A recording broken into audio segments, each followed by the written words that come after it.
Salve sua força, salve a luz do nosso Pai Maior. Muito obrigado a vocês por estarem aqui. Fico muito feliz com a presença de tantos telespectadores, tantas pessoas para participarmos juntos aí. É uma oportunidade muito boa para a gente. Eu fico muitíssimo agradecido. Eu gostaria, estou só ajustando algumas coisinhas aqui. A Camila está me orientando, vai nos ajudando aqui. Gente, o tema de hoje é um tema muito importante. Hoje é o Dia Nacional do Combate à Intolerância Religiosa. Por esse motivo, nós achamos por bem, hoje, nessa data de hoje, falarmos sobre um tema tão importante, que é os conceitos das religiões, como que as religiões elas interferiram no processo histórico do ser humano. E eu entendo que é um assunto que pode nos trazer muitas reflexões importantes, principalmente no que diz respeito ao nosso comportamento e a nossa ligação com a divindade. Tá? Então é um assunto importante para nós.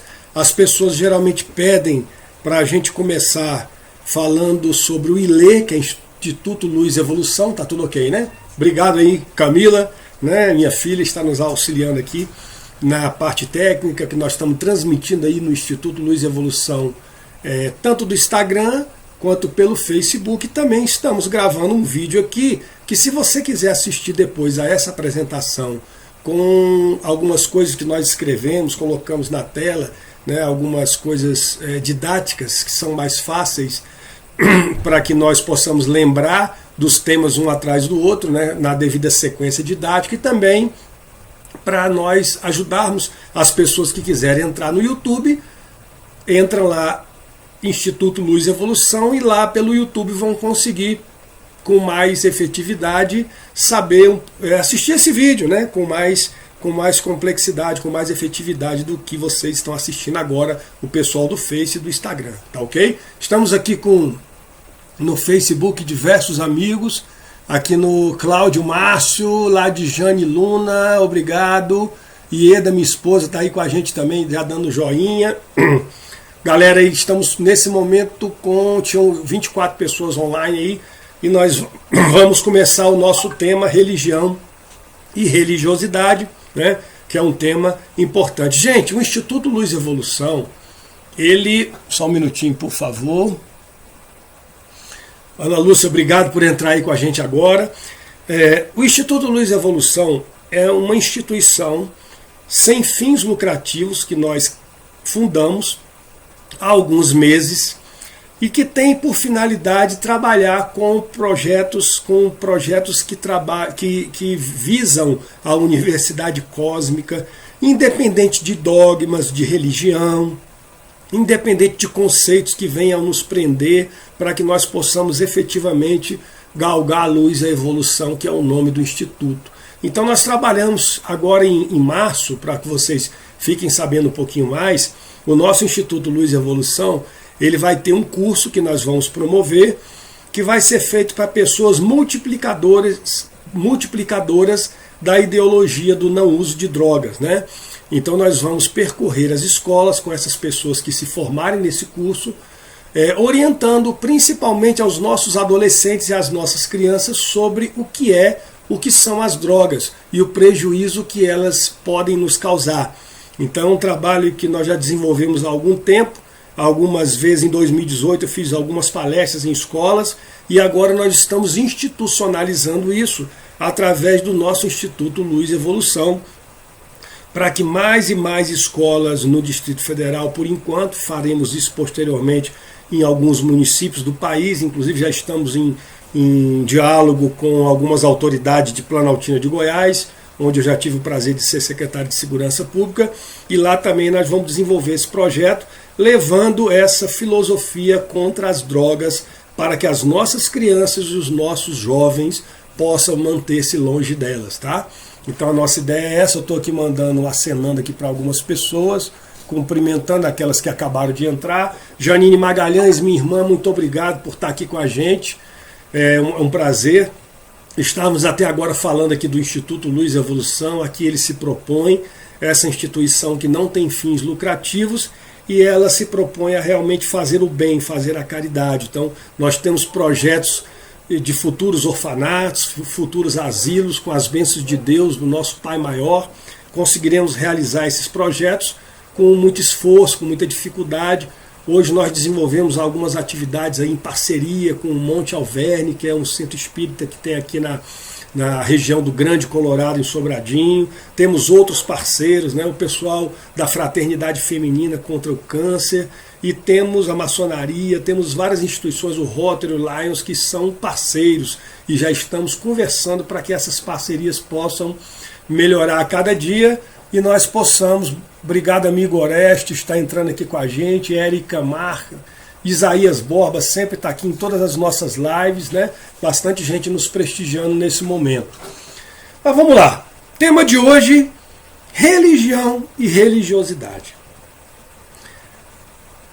Religião nós já sabemos o que é, quase nós temos a nossa, respeitando obviamente aquelas pessoas que buscam no ateísmo, buscam na não crença, e lembrando que hoje é o Dia Nacional do Combate à Intolerância Religiosa, lembrando da importância de nós termos respeito pelas demais religiões, respeitarmos os cultos, as tradições, a história de cada religião, sem fazer críticas ou dizer que A é melhor do que B, porque isso é extremamente nocivo ao convívio harmonioso entre as pessoas, né? Imagina você, por exemplo, que se nós tivéssemos mais escolas no nosso Distrito Federal, no nosso país, que fomentassem o respeito de uma religião em relação à outra, isso nascendo, tendo como nascedor a própria escola, nós criaríamos futuros cidadãos com muito mais amor ao próximo, com muito mais respeito ao próximo, e isso é muito importante que aconteça, né? Gente, esses dias atrás, nós estávamos verificando, fazendo uma leitura sobre o diálogo entre Umberto Eco, ele é um intelectual italiano, que é um cético, um cientista, uma pessoa que estuda e acredita na ciência, dialogando com Dom Carlos Maria Marini, né, que foi o antigo cardeal de Milão, e eles estavam dizendo o seguinte: em que creem os que não creem? Olha que coisa interessante, que filosofia. Se você não crê num Pai Maior, não crê num Ser Supremo, em que você crê? Para analisar. Em que você crê? Se você não crê no Ser Supremo. Porque vamos analisar bem. Vou aqui usar o nosso mouse para mostrar daqui a pouquinho para vocês um vídeo. E nós não podemos ser totalmente céticos, né? Respeitamos aqueles que são. Mas se vocês forem analisar como é complexa essa visão de acreditar ou não no Ser Supremo, eu vou dar um exemplo. Eu tenho um relógio, eu olho para esse relógio, eu acho esse relógio maravilhoso. Esse relógio me agrada. Só que todos nós, quando possuímos algum bem, a exemplo do relógio, nós não pensamos em quem criou esse relógio. Esse relógio não surgiu do nada. Ele surgiu fruto de um criador. Ele é uma criação de um criador. E aquele que fez com tanta perfeição aquele relógio se mover de maneira tão coordenada, com os minutos, com os segundos, com as horas, sem atrasar, né? A exemplo aí dos relógios suíços, por trás desse relógio tem alguém que inventou esse relógio, que fabricou esse relógio. Vamos lá, vamos trazer para a nossa realidade. Os seres humanos, tamanha complexidade que é o nosso cérebro, tamanha grandiosidade que é o corpo humano, a fisiologia, o nosso coração, o cérebro, os músculos, o sistema locomotor. Gente, é uma obra maravilhosa. E quem é o autor dessa obra? Quem fez as árvores? Quem fez o universo cósmico? Quem fez tantos planetas que, para serem percorridos entre eles, precisam de anos e anos e anos, luz, né, na velocidade da luz, para que sejam percorridos? E isso a gente traz a reflexão, né, das pessoas que nos ouvem nesse momento, porque, como diz aí Carlos Maria Marini, né, o Dom Carlos de Milão, e Humberto Seco, nas suas cartas, nas suas obras, um contrapondo de maneira muito respeitosa o outro, em que creem os que não creem, não é? Então vamos lá. Religiosidade.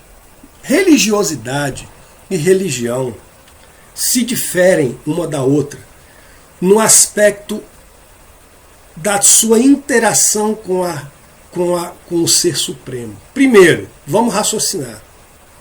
Nosso Papai do Céu, Pai Olorum, Jesus Cristo, ou o nome que você quiser dar à sua divindade. Se você tem uma cultura religiosa voltada para a cultura oriental, ou se você é mais ocidental, ou se você é das culturas monoteístas, cristianismo, islamismo, ou mesmo o próprio judaísmo, e você começa a analisar a complexidade que é essa questão do Ser Supremo.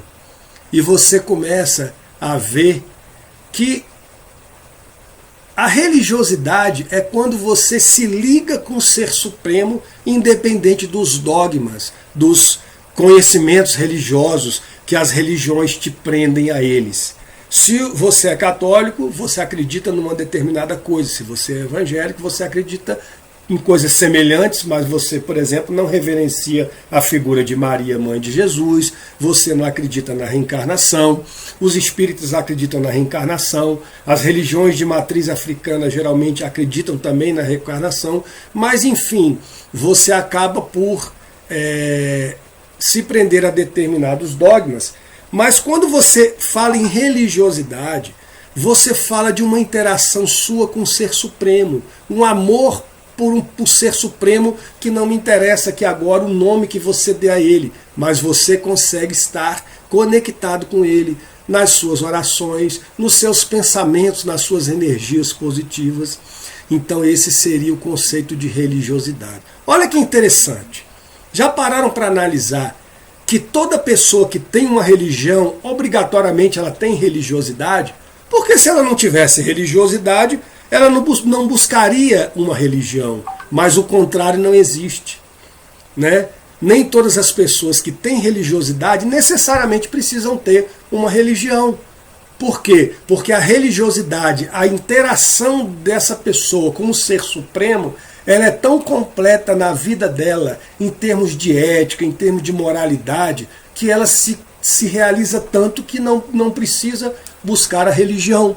Esses dias atrás, no nosso trabalho de mestrado em teologia, eu escrevi um artigo sobre interculturalidade, religião e a violência. Eu estava estudando alguns trabalhos de doutorado, um deles muito interessante, realizado no Rio de Janeiro em alguns presídios, mostrando o quanto a religião é capaz de trazer um freio, ou seja, acreditar no Ser Supremo, ainda que hajam dogmas, faz com que você mude o seu comportamento e tenha uma tendência ao que o seu comportamento passe a ser mais ético, mais fundado no respeito ao próximo, no amor ao próximo, né?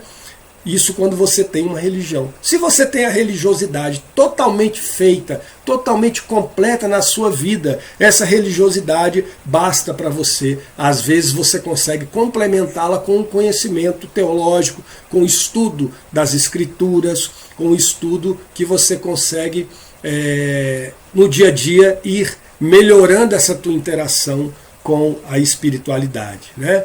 Vamos aqui agora. Gente, olha que interessante que eu esqueci de comentar com vocês. A trilogia entre a compaixão, né? O que é compaixão? É querer ajudar alguém que sofre. A comensalidade, o que é a comensalidade?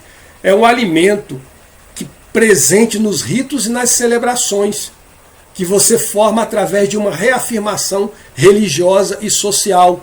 E aí, hospitalidade é a capacidade de você trazer alguém para dentro do seu lar, para dentro do seu convívio, para dentro dos seus cultos, trazer alguém que você gosta ou que você até não conhece, mas que você percebe que precisa de um direcionamento ético, de um direcionamento moral. Então essa trilogia entre comensalidade, hospitalidade e também a compaixão é fundamental E muitas religiões, principalmente as que são orientais, elas trabalham muito nesse conceito, tá? Vamos lá, gente. As religiões contemporâneas são aquelas religiões que surgiram há poucas gerações. Daqui a pouco nós vamos dar o exemplo de algumas aí.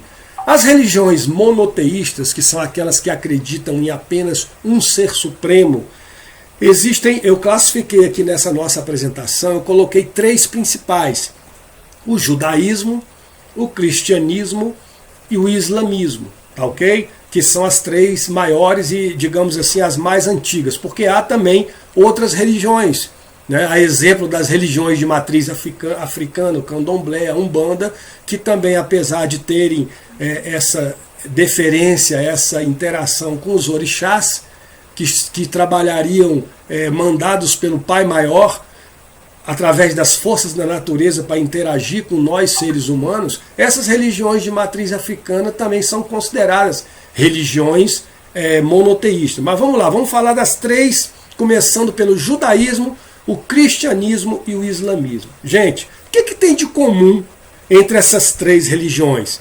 Primeiro, a origem delas é ligada a Abraão e à linguagem semita, a linguagem hebraica. A fé no Deus único de Abraão e o seu patriarca. Todas as 3 religiões seguem esse mesmo princípio, dando nomes diferentes aos livros do Antigo Testamento, né, que não se chama Torá. Daqui a pouco nós vamos falar um pouquinho do cristianismo, são os livros do Velho Testamento.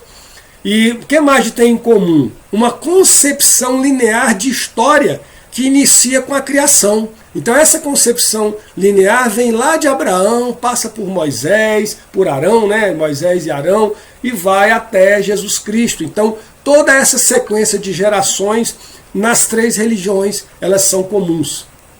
A ética das 3 religiões, ela é assentada no humanismo, tá ok? Baseada na vontade de Deus, no ser supremo e também nos 10 mandamentos, né? E os equivalentes a esses 10 mandamentos. Então, o que nós temos de comum entre as 3 religiões? Vamos falar sobre a primeira delas, que é a mais velha delas, que é o judaísmo. O judaísmo, né, ele segue a Tanakh. Tanakh, ela tem 3 princípios, né, que é a Bíblia hebraica. Ela tem primeiro a Torá, tem o Nevim e tem também o Ketuvim. Então, a primeira delas, que é a Torá, é a que, com a evolução ao longo desses 3.500, 4.000 anos que se passaram, né? Que na realidade Moisés veio 1.500 a.C. E nós tivemos aí toda uma evolução histórica das religiões, o judaísmo, o cristianismo, mas o judaísmo se fundou desde lá atrás, né? Acreditando naquela filosofia de que começou tudo lá atrás com Abraão. Na realidade, o Gênesis antigo com Adão e Eva. Então o Pentateuco, né, que são os 3 primeiros textos da Bíblia, eles estão todos eles, que é Gênesis, Êxodo, Levítico, Números e Deuteronômio. Esse Pentateuco, ele está na Torá do judaísmo, né? E o judaísmo, ele tem também alguns rituais. Por exemplo, a circuncisão das crianças desde pequenas. Eles têm também o Bar Mitzvah, o nome é meio difícil, Bar Mitzvah, né? Que é um cerimonial que o rapazinho judeu, quando ele completa 13 anos, ele passa por todo esse ritual. O terceiro ritual judaico, né, do judaísmo, são as orações, que são feitas 3 vezes por dia. Tá? O terceiro, como eu disse aí, então, as orações. E eles têm também uma dieta que eles fazem para que se mantenham limpo e puro, que é relacionado à prescrição de alimentos. Eles ficam horas, ficam dias sem se alimentar, para que todas saíram da Torá do Pentateuco. Valeu, Oreste. A gente pode aprofundar um pouquinho mais, mas se eu for entrar nessa seara agora, eu vou sair um pouquinho da linha de raciocínio. Né? E o Shabat, que é o sábado, em que eles têm uma série de restrições. Por exemplo, eles não saem para trabalhar, eles ficam em casa curtindo a família ou estudando, coisas assim. Tá? O segundo, né, a segunda das religiões monoteístas é o cristianismo, né? Então o judaísmo ele pregava a vinda de um Messias, né? Pregava a vinda desse Messias. E quando Jesus chegou, o que aconteceu? Vamos lá. O cristianismo, a difusão dele foi muito grande, foi muito acentuada, né? Depois da conversão de Saulo, né? Por volta do ano 32 depois de Cristo. Por quê? Saulo, que depois passou a ser chamado de Paulo, porque Paulo é o pequeno, porque quando ele ia para Damasco, no seu cavalo, ele ouviu uma voz e assustou. Ele ouviu a voz de Jesus: Saulo, Saulo, por que me persegues? E quando ele caiu, ele teve uma reflexão, porque já estava andando em algumas casas, ouvindo alguns testemunhos, né? E esses testemunhos fizeram com que ele realmente visse a força do exemplo que deixou Jesus. E ele resolveu se converter e passou a se chamar Paulo, que significava o pequeno. Então, na realidade, na diáspora judia, né, ele recebeu uma sólida educação que foi embasada na Torá. Só que ele emancipou desse cristianismo, né, ele abraçou o cristianismo e abriu mão do judaísmo justamente porque ele percebeu o quanto a fé cristã estava crescendo a cada dia e o quanto ele teria que se responsabilizar pela divulgação dessa fé cristã, né? Então a fé cristã, a Bíblia cristã, né? Ela é composta por um conjunto de 73 livros, 46 do Antigo Testamento e 27 do Novo Testamento, ou seja, após o nascimento de Jesus. As igrejas evangélicas, elas procuraram se ater, elas abriram mão do entendimento de 7 desses livros, né? Desses 46 do Antigo Testamento, aqueles que eram escritos em grego. Os que eram escritos em hebraicos, todos eles foram, como na Constituição a gente usa esse termo, admissibilidade legal, foram admitidos pelas igrejas evangélicas, na época de Lutero, Martinho Lutero, depois com Calvino, porque na realidade todas aquelas escrituras que eram escritas em hebraico foram absorvidas pelas igrejas evangélicas, né? Então, no Antigo Testamento, Judite, Tobias, 1 e 2, Macabeus, Eclesiástico, Baruque, além dos capítulos 13 e 14 do livro de Daniel, que tiveram essa modificação que eu acabei de explicar, né? Então vocês percebem que o cristianismo realmente ele foi difundido.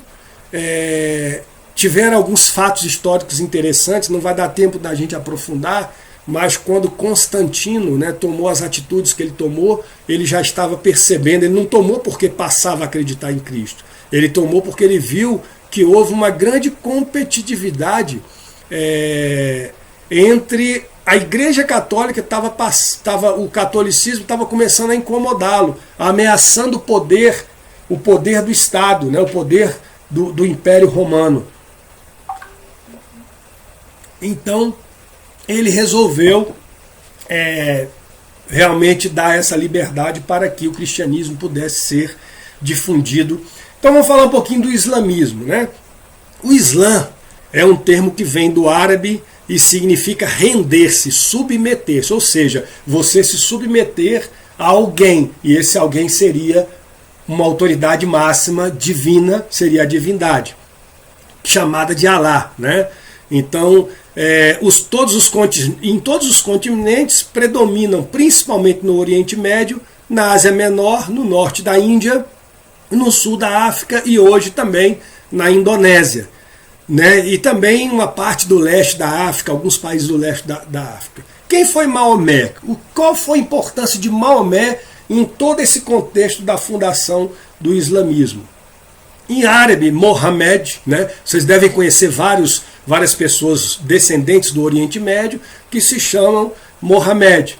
Mohammed significa muito louvado, é aquela pessoa que é bastante louvado. Então, esse é o significado, né? Ele era de uma família de mercadores de Meca, né? E por volta de 560, 570, né? Ele ficou órfão e a mãe dele morreu. Ele é órfão de pai, inicialmente a mãe morreu quando ele tinha 7 anos de idade e foi criado por um tio.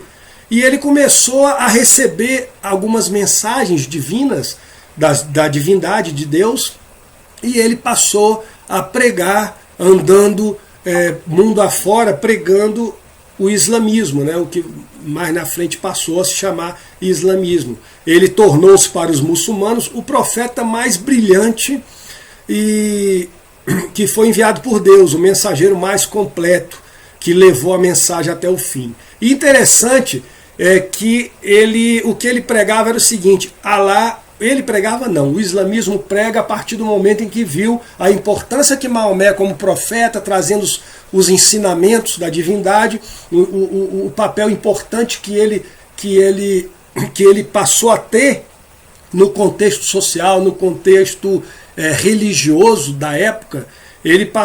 As pessoas passaram a dizer assim: Alá é o único Deus e Maomé é o seu profeta. Então eles louvam a Deus primeiro e depois a Maomé. Tá ok, gente? Vamos tocar para frente que nós temos que falar de outras religiões também. Gente, as religiões orientais, elas já são sapienciais, ou seja, são ligadas à questão da sabedoria.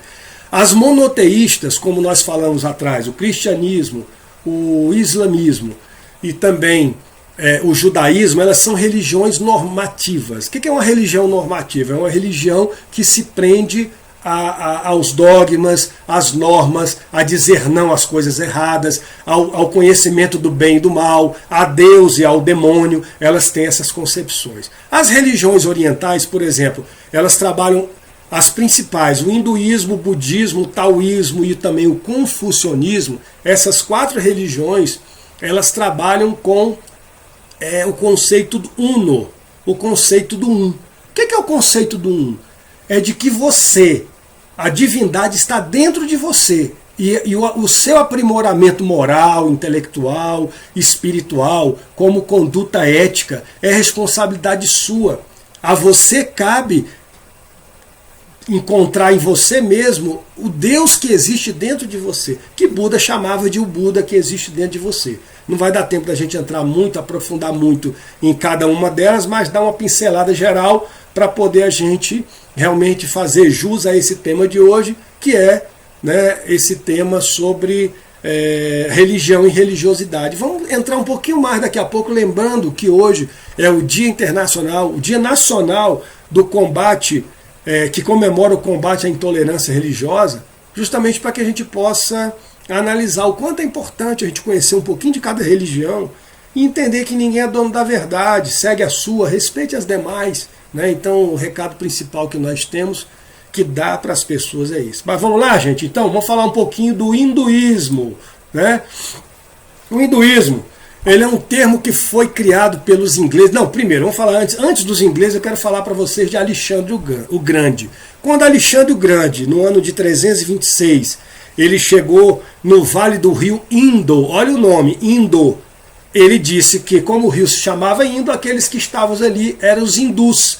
E chamou de hindus aquelas pessoas que ficavam às margens do rio Indo, etc. Então, isso vem desde lá, Alexandre o Grande, 326 a.C., né? O Dharma, tão pregado pelo hinduísmo, significa ordem, tá? Ordem.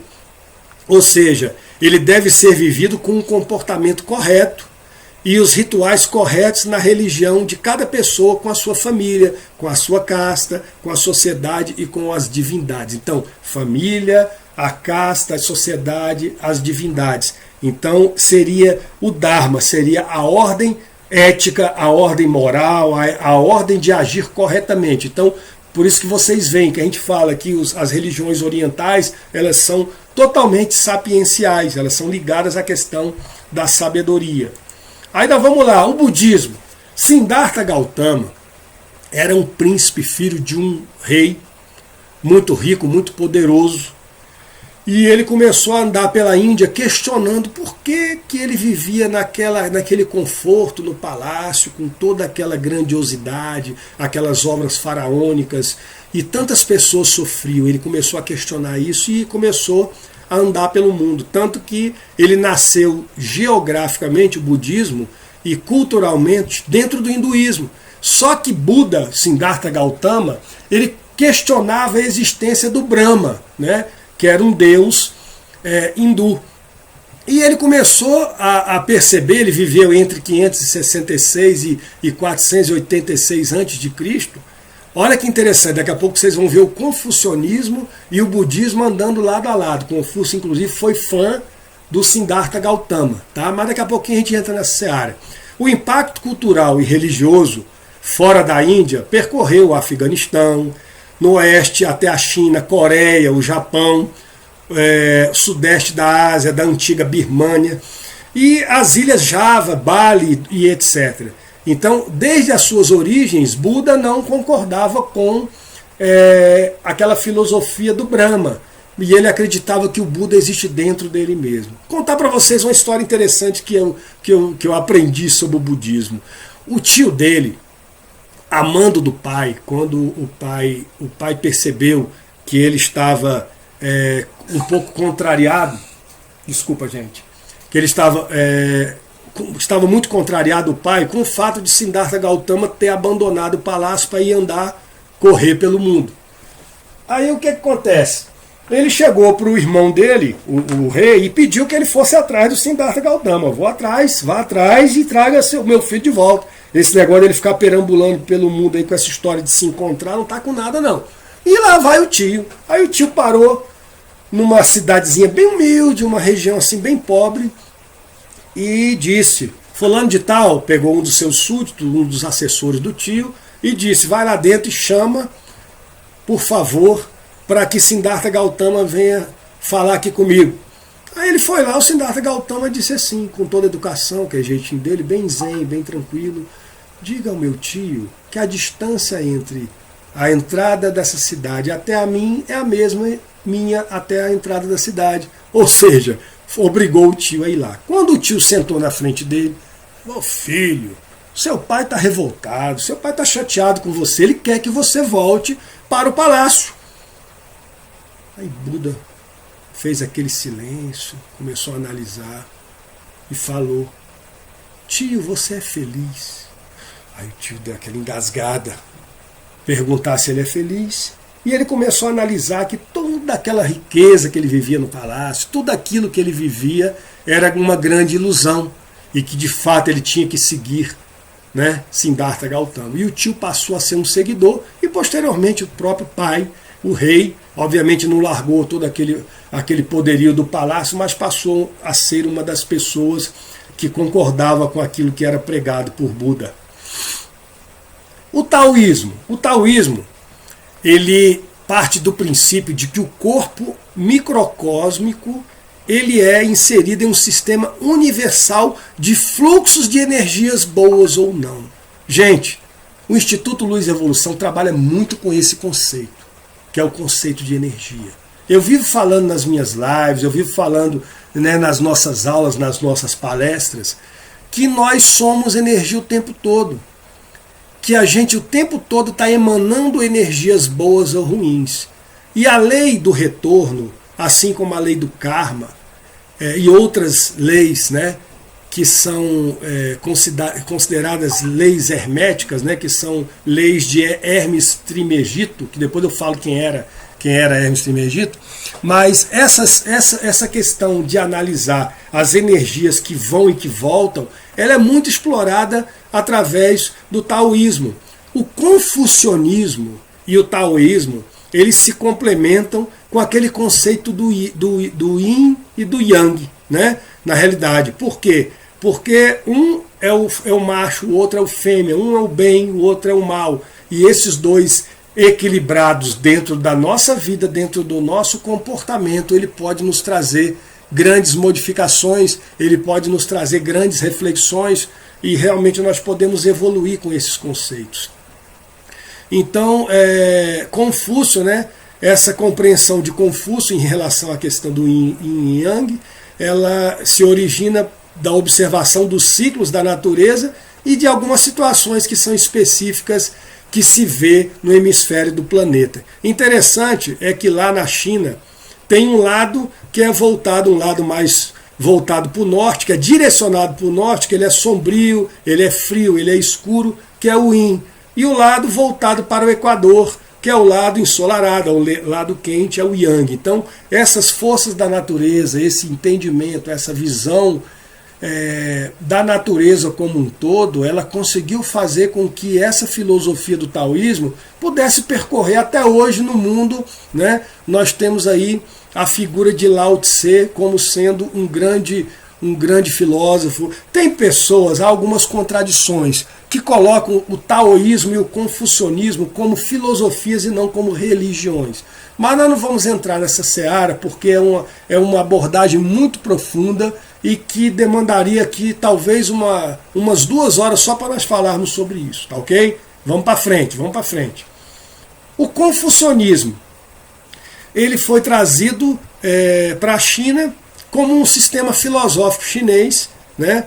E trazido por Confúcio, que viveu lá em 500 e alguma coisa antes de Cristo. Gente, olha que interessante, como o mundo naquela época não era globalizado, ao mesmo tempo que Buda pregava na China, na Índia e algumas regiões, Confúcio, que veio um pouquinho depois, uma diferença de 1 década, 2, ele já admirando as pregações de Buda, criou o seu próprio entendimento. E o Confúcio tinha uma visão muito interessante sobre o trabalho. Eu amo uma frase de Confúcio. Ele diz assim: me dê uma profissão que eu ame para eu nunca mais trabalhar na vida. O que ele quer dizer com isso? Que quando você gosta do que você faz... Eu tenho um grande amigo, irmão, inclusive que é maçom, que é o Toninho, da loja maçônica Duque de Caxias. O Toninho trabalhou muitos anos, ele agora está aposentado, contador de uma grande empresa, e ele vivia dizendo: não, esse horário eu não posso, Charles, que esse horário eu estou na festa, isso no horário de expediente. Toda vez que ele se referia ao trabalho dele, ele se referia à festa. Por quê? Porque quando você vê o seu trabalho como uma festa, como algo legal, algo que te traz alegria, te traz paz, te complementa, você se torna feliz. Então essa é uma das coisas que o taoísmo prega lá atrás, que é a questão do enxergar e emanar energias positivas e pensamentos positivos sobre aquilo que você crê, aquilo que você pode fazer a diferença. E Confúcio também dizia, né, essa frase, que eu repito: quando você tem uma profissão que você ama, você nunca mais na vida vai trabalhar. Tá ok, pessoal? Vamos lá. As religiões afro-brasileiras. Ah, mas por que, Charles, que você não colocou as religiões afro-brasileiras no contexto das religiões monoteístas?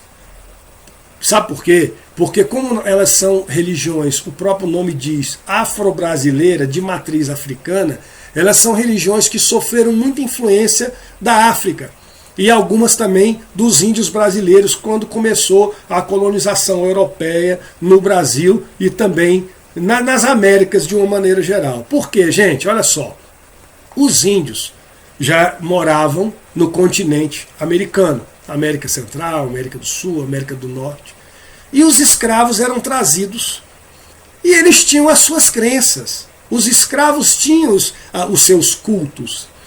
E eles entendiam da região de Nagô, aquela região ali da Nigéria, e usavam inclusive o idioma chamado Iorubá, era o idioma da maioria, e existia Ifá, existiam outros idiomas também.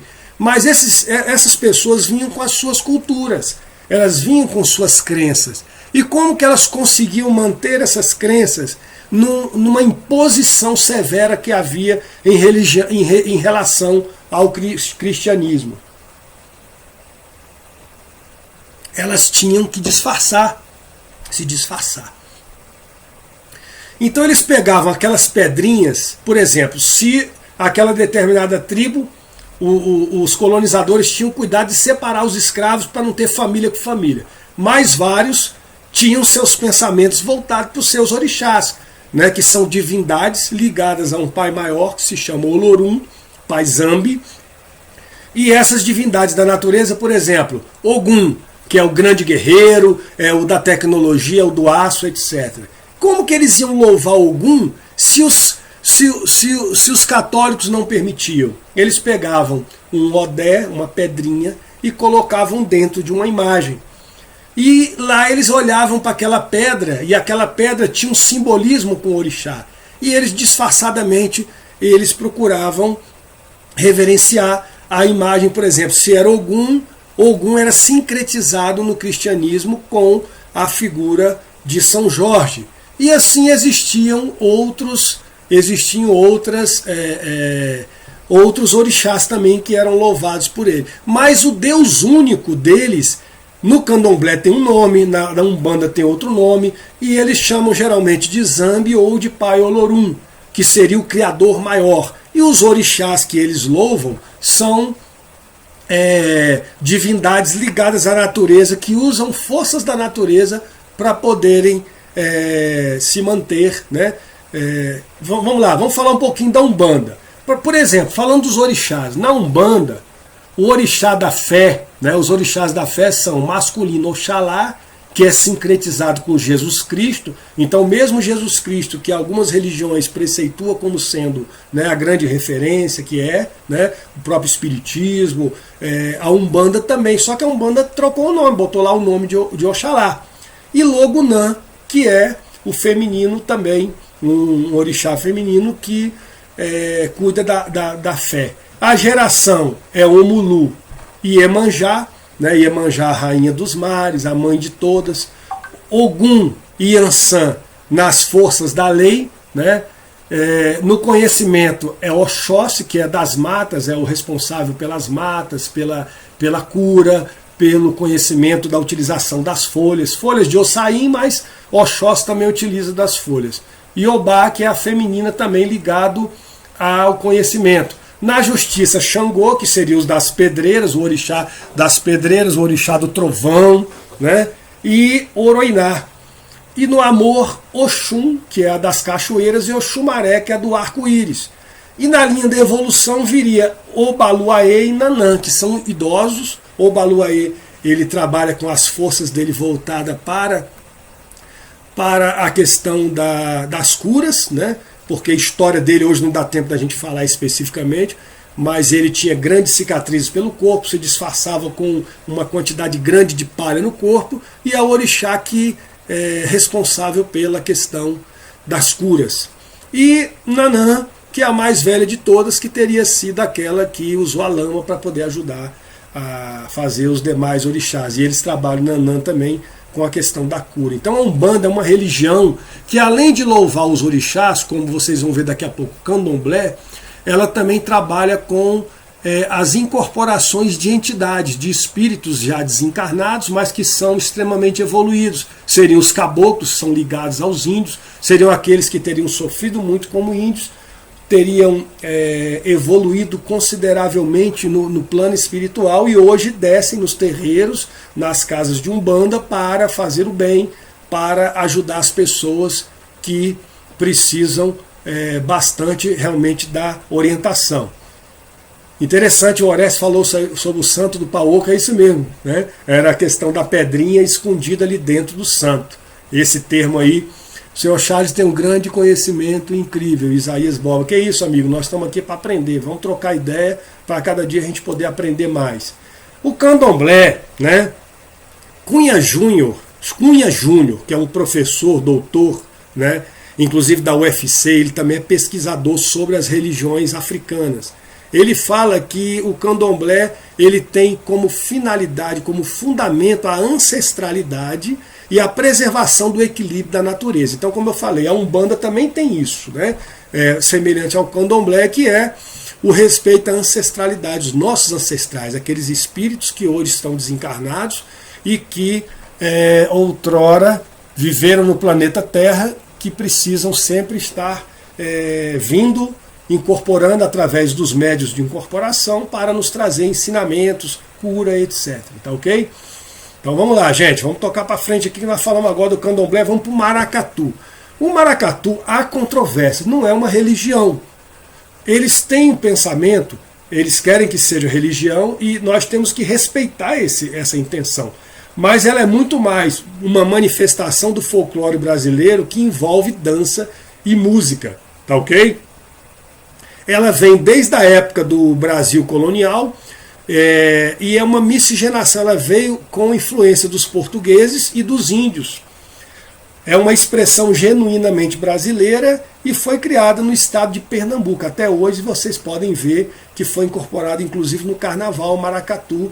São danças, está no folclore brasileiro como uma dança bastante interessante. O catimbó, olha que coisa interessante. Semana passada, inclusive, eu tive o prazer de ir conhecer lá no Valparaíso uma sessão do catimbó, onde se trabalham com culto aos mestres, aos senhores mestres, né? Catimbó significa fumaça de mato, tá ok? O vapor de erva. Atualmente essa expressão catimbó, ela é um dos nomes que identificam um conjunto específico de atividades mágico-religiosas. Então, elas têm aspectos místicos, tem a questão da cosmologia, ela respeita a questão da sabedoria dos nativos da região nordeste do Brasil, e elas têm, alguns pesquisadores, inclusive, consideram o catimbó como religiões afro-brasileiras pela questão das origens dela, inclusive trabalharem com o catimbó Jurema, com os mestres da Jurema, que seriam entidades extremamente sábias, mas que vêm à Terra para poder ajudar as pessoas que precisam da sua orientação, precisam do diálogo. Então, essa é a religião chamada catimbó, que há também controvérsias. Tambor de mina, né, o nome tambor de mina ele é uma outra religião, ele é um instrumento que utiliza o tambor, o próprio nome já diz, né? E a mina é porque, depois a gente explica com mais calma para vocês, porque São Jorge da Mina é uma determinada região, e o tambor de mina ele é muito cultuado, ele é muito reverenciado na região do Piauí, do Maranhão e no Pará, e também em algumas outras regiões da Amazônia, lá para o lado de Roraima, de Rondônia, Acre, quer dizer, e a característica dele é as pessoas estarem em transe, né? Estariam recebendo entidades espirituais. Gente, e o espiritismo? Allan Kardec veio como um cientista fazer uma pesquisa. Estamos aqui com Leonardo Bove, obrigado. Eduardo Bove, estamos aqui com Daniel Prates, Isaías, aqui pelo Instagram, né? Bastante gente, obrigado por estarem sendo aqui os nossos telespectadores. Gustavo Ramiro está assistindo aqui, Moisés Marques também, grande Moisés Marques, está aqui no Facebook.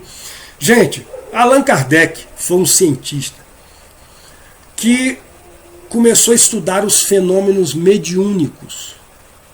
Médium, aquele que está no meio, entre os espíritos, né, entre o plano espiritual, a quarta, quinta, sexta, etc., dimensões, e a terceira dimensão, que é a dimensão que nós vivemos, dos encarnados.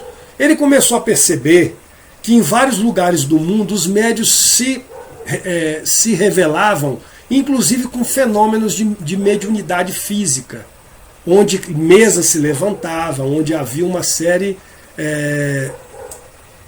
Gaba está solicitando aqui participar do vídeo ao vivo. Daqui a pouquinho eu deixo você entrar com a gente, porque nós estamos só com mais 12 minutinhos, ainda tem bastante conteúdo, mas fica aí com a gente, tá? E obrigado pela sua audiência, fico feliz aí de você estar com a gente, tá ok? Então, ele começou a percorrer vários países, várias localidades, estudando esses fenômenos mediúnicos. E quando esses médios incorporavam espíritos, ele procurava questionar, perguntar sobre a gênese, a criação do mundo, sobre a mediunidade, sobre como é a vida no plano espiritual. Ele questionou sobre as colônias espirituais, ele questionou também sobre as cidades espirituais, as colônias astrais. E então ele sintetizou todos esses conhecimentos em alguns livros, né? E os principais são o Livro dos Espíritos, né? O Livro dos Médios, o Evangelho segundo o Espiritismo. E o Espiritismo ele tem como base a fundamentação, a crença na reencarnação, e ele segue piamente os ensinamentos de Jesus. A reencarnação também tem as religiões de Umbanda, a religião do Candomblé, que acreditam na reencarnação, assim como o Espiritismo. Mas o que ele fez? Ele fez, na realidade, sintetizou todos aqueles conhecimentos, né, que ele foi buscando através das entrevistas com os espíritos e sintetizou nesses livros para que pudesse trazer à humanidade uma grande modificação conceitual. Tá? As religiões contemporâneas, né? Nós sabemos, eu falei e disse que ia aprofundar, agora é o momento. Constantino e Licino, né, em 313, ele foi conveniente para ele, não fez isso porque ele quis, ele fez porque a conjuntura social e a pressão do cristianismo que já estava na época, iniciando, né, já estava se solidificando com o trabalho que os apóstolos fizeram no pós-cruz, né, após o falecimento, pós-ressurreição na realidade de Cristo, ele se sentindo ameaçado, resolveu dar liberdade aos cristãos. E falou lá, todos os demais terão garantia e livre e irrestrita prática, vou ler aqui, de suas religiões, pois está de acordo com a estrutura estatal e com a paz vigente que asseguramos a cada cidadão e liberdade de culto, né, segundo a sua consciência e eleição. Não pretendemos negar a honra devida a qualquer religião e seus adeptos. Na bibliografia dessa pesquisa que nós fizemos para poder fazer essa live, vocês podem verificar lá, Bettenson, né, tá na nossa bibliografia, tá ok? Gente, e outros também vieram falar de liberdade religiosa. Hoje, vou repetir de novo, para aqueles que entraram agora, hoje comemora-se o Dia Nacional do Combate à Intolerância Religiosa. Estamos falando de religiões para dar uma pincelada para vocês no que cada religião prega, o que cada religião cultua, o que cada religião, de uma maneira geral, ela preceitua, para que nós possamos aprender a conhecer um pouquinho mais aquilo que o nosso semelhante, que é nosso irmão. Se eu sou evangélico, se eu sou da Umbanda, se eu sou do Candomblé, ou se eu sou católico, se eu sou do judaísmo, eu tenho que respeitar a religião da outra pessoa. Eu não posso necessariamente achar que eu vou chegar no caminho da luz e da evolução e vou encontrar com Jesus quando eu morrer, quando eu falecer, quando eu fizer a minha passagem, mas o outro não vai porque não é da minha religião. Isso seria uma arrogância, isso seria uma prepotência. E aí começa aí é que nasce a intolerância religiosa. Uma determinada autoridade apostólica chutar uma santa, uma outra determinada autoridade criticar e dizer que só quem vai para o céu é quem segue a Torá, ou é quem segue a Bíblia Sagrada, ou é quem segue o kardecismo. Nós não podemos ter esse tipo de comportamento, né? Nós estamos em pleno século XXI, e o século XXI é um século da nova transição. Nós estamos deixando, passamos de uma fase de expiações para uma fase de regeneração. O mundo agora tende a melhorar, o mundo tende a evoluir. Eu não vou entrar muito nessa questão agora, porque ela é bastante complexa, tá? Gente, mas as religiões contemporâneas, sejam elas consideradas filosofias ou religião, eu vou citar para vocês. A cientologia, por exemplo, Tom Cruise, como é o nome daquele ator que fazia... não veio à memória, mas existem vários... esqueci. Na realidade, a cientologia, ela é o quê? Ela é a liberdade de praticar outras crenças. Então, se você tem uma determinada crença, mas você simpatiza, por exemplo, pelo espiritismo, ou você simpatiza pelo Seixonoye, então a cientologia ela tem um total respeito pelas demais religiões e liberdade de se buscar o conhecimento. Por exemplo, no nosso caso, o Instituto Luz e Evolução, eu, Charles, tenho a minha religião. Eu, Charles, tenho as minhas crenças, mas eu preciso, como estudante de mestrado de teologia, uma pessoa que procura estudar a cada dia as diversas religiões, ter o respeito e saber peneirar. Gente, imagina aqui uma peneira. Aí vem um pouquinho do islamismo, um pouquinho do cristianismo, um pouquinho das religiões orientais, um pouquinho do budismo, da teosofia, do ramatiz. Eu boto tudo na peneira e trago tanta coisa boa para dentro de mim, gente. Tanta coisa boa, tanta coisa linda que é estudado. E nós vamos falar, né, semana que vem na nossa live, se você puder, esteja com a gente na nossa próxima live, que nós vamos falar sobre a universalidade cósmica e o nosso papel no planeta Terra. Então nós temos só mais 5 minutinhos, já vou estar quase concluindo aqui. A gnose, gente, a gnose é um movimento espiritual recente, né? Tem cerca de 3 gerações apenas. Ele se alimenta de influências religiosas diversas. Não constitui uma religião institucional. Ele não tem um templo, não tem. Ele tem, obviamente, federação, é chamado de nova era. Então é mais ou menos como eu falei, ele está muito ligado à questão do universalismo cósmico e o conhecimento de várias religiões para poder trazer para cada um a sua própria evolução a partir do conhecimento de diversos entendimentos religiosos. A logosofia, gente, ela tem um caráter semelhante ao da nova era, tá? Mas a sua atenção é voltada para o conhecimento, o logos, o conhecimento, como fonte de elevação pessoal. Então, eu tenho um pouco da logosofia também, porque eu acredito muito no estudo, acredito muito na evolução através do estudo. Olha que interessante aqui, Janine Magalhães, gratidão, muito boa live. Orestes falou aqui, Constantino era um estrategista, pois Bizâncio, grande cidade portuária, depois Constantinopla, hoje a grande Istambul. Bacana a tua contribuição, foi ótimo para ele, Constantino. Com certeza, né, Orestes?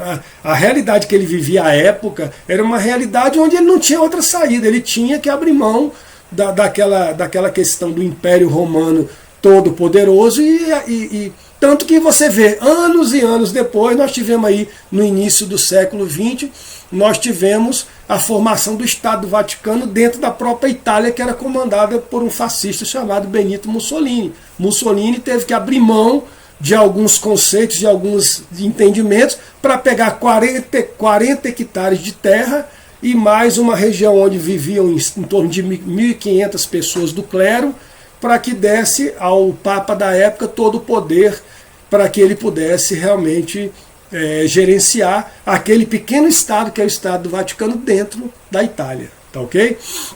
Então vamos lá, falei da logosofia, vamos falar agora da teosofia. Gente, a teosofia, ela é uma doutrina religiosa sincrética. O que é sincretismo? Quando eu falei da Umbanda lá para vocês e do Candomblé, que o santo, por exemplo, São Sebastião tem um sincretismo com Xangô, que é um orixá, né? E eu quis dizer que o sincretismo é você ligar um determinado conceito a outro já existente. Então, ela é uma religião sincrética, ela é mística e iniciática.